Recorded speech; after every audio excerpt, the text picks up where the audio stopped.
အားလုံးပဲမင်္ဂလာပါရှင်ဒီနေ့ကတော့လူရောက်နေတဲ့နတ်သမီးကံပါနဲ့ကုန်းမြင့်တဲ့ဖရားကိုတွားလိုက်ခဲ့ပါတယ်ဒီဖရားလေးကိုတွားကျင်တယ်ဆိုလို့ရှိရင်ပကံမျိုးရဲ့မနီစီတူစေးဘေးနားကနေတန်းတန်းသွားပြီးတော့တင်မောစိတ်လန်ကိုကိုရမှာဖြစ်ပါတယ်ဒါကတော့နတ်သမီးကံပါကိုအရင်ဦးဆုံးတွားကြည့်တာပါ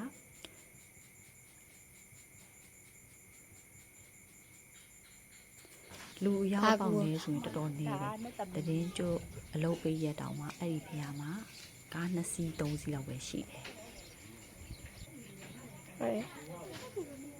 ဒါကတော့နတ်သမီးကံပါကိုသွားတယ်ကိုအဝင်ဝသူကအကုန်လုံးကတဲကြောက်တေးကြီးပဲအထဲထဲမှာတရားထိုင်တဲ့ဂူလေးတွေတဘာဝအတိုင်းဖြစ်နေတဲ့ဂူလေးတွေအများကြီးရှိတယ်ဒီဂူရဲ့အစုံကနေပြီးတော့ထွက်သွားတဲ့အချိန်မှာတော့လုံးဝ amazing အရန်ကိုလှတဲ့ AR မြစ်ကြီးရဲ့အလှပါတွေနဲ့တိမ်မိုးတိမ်လေးတွေအများကြီးကြည့်ပါအောင်တာယာလိုက်တာ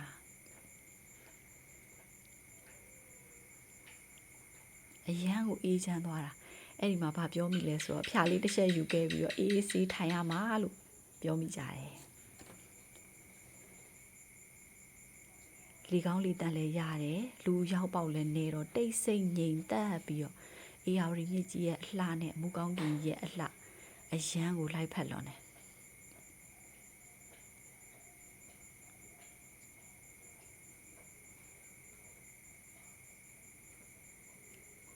တဲဖြူဖြူလေးတွေကိုတွေးလို့ပျော်နေကြတဲဖြူဖြူလေးတွေကိုကောက်တယ်စော်တယ်အကိုလှုပ်တယ်လို့အနောက်ကနေကုံလိုက်လှုပ်တာအဲ့မှာခဏနေတယ်ဓာတ်ပုံတွေရိုက်တယ်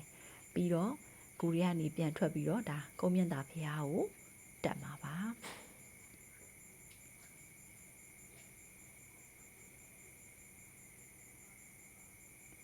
ကူထဲမှာတော့အရန်ကိုအေးပြီးတော့အောက်ကတဲလေးတွေကလည်းနုနုလေးတွေနဲ့အရန်နေလို့ကောင်းတယ်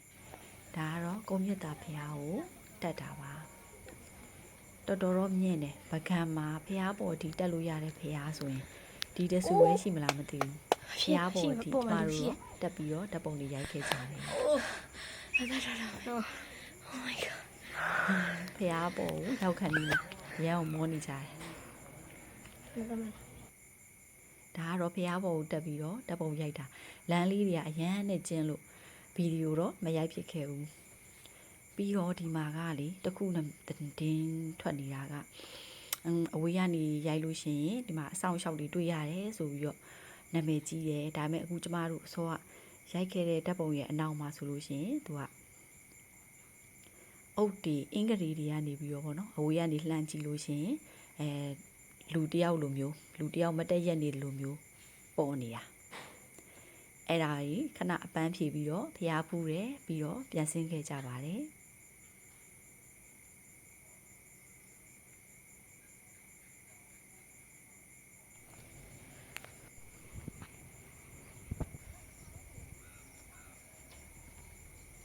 အောက်မှာမောဖြေဖို့အတွက်ဇရက်လေးလည်းထုတ်ပေးထားတယ်မောပန်းပြီးပြန်လာတဲ့အချိန်မှာဇရက်ထဲမှာထိုင်ရတဲ့အရာတာတော့လုံးဝအေးဆေးပဲကဲပြီးတော့ပြန်ထွက်လာကြပါပြီဒါကတော့ AR မြစ်ထဲကနေပြီးတော့စီးဝင်လာတဲ့တဲချောင်းလေးပါလမ်းကတော့တော်တော်လဲဝင်ရတယ်တော်တော်လဲဆိုးတယ်ပြီးတော့ရေကြော်တွေလည်းအများကြီးရှိတယ်တဲတွေကတော့တော်တော်များတယ်ဆိုင်ကယ်နဲ့ဆိုလို့ရှိရင်တော့တော်တော်သတိထားရမယ်တဲလည်းဝတ်တယ်ပေါ့နော်ကျမတို့တော့လမ်းနေပြောက်မှာဆိုလို့ Google ကိုထောက်ပြီးတော့သွားပါတယ်ဘေးနားမှာတွေ့ရတာတွေကလည်းတဲကြောက်တောင်တွေတော့တော်တော်များတယ်အရိပ်အာဝါဒလည်းကောင်းတယ်အမြဲတမ်းရေတက်တဲ့အချိန်မှာရေရောက်တဲ့ပုံစံရှိတယ်တဲတွေတော်တော်များတော့လေဒါကလူနေရက်ကွက်လေးတွေအဲ့ဒီရက်ကွက်လေးတွေရဲ့ဘေးမှာလည်းရေဆင်းထားတဲ့လမ်းတွေအများကြီးရှိတယ်ဒါသူတို့ဆိုင်ကယ်တွေမှာတဲဝင်နေ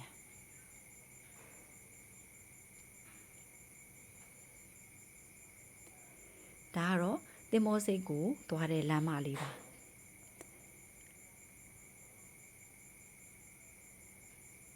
အဲ့လန်တန်းသွားရင်ဒါမဏိတီသူဈေးဘက်ကိုပြန်ပြီးတော့ကွေးလိုက်တယ်ဆိုရင်ပကံဘက်ကိုပြန်ရောက်ပါ